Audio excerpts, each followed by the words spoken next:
पंहिंजो साईं मुमताज़ शाह जे ख़िलाफ़ सोशल मीडिया ते प्रोजेक्ट बि हले त सईद मुमताज़ शाह गिरफ़्तार थिया, सईद मुमताज़ शाह बि गिरफ़्तार थिया। इन बारे में तव्हां छा चवणु चाहींदव हिन वक़्तु? भाईजान, इन बारे में ॿुधाइण इन का सदाकत कान्हे, इहा अफ़वाह पूरी अफ़वाह आहे।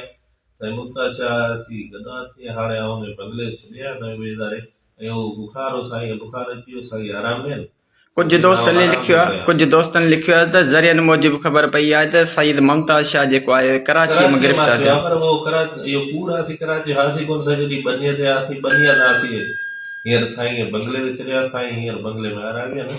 सुबुह सवेर असीं हुअं ई हिकिड़ी दावत आहे असांजे मुर्तज़ा डेथे जी, त उते वेंदासीं। सभिनी दोस्त अखियुनि जे अॻियां ॾिसंदा। बाक़ी हाणे कूड़ियूं अफ़वाहूं कूड़ी सोशल मीडिया ते माण्हू छॾींदा, हू पंहिंजा बुक्स ज़ाहिर कंदा, उनमें केरु कोन माण्हू ॾिसी सघे।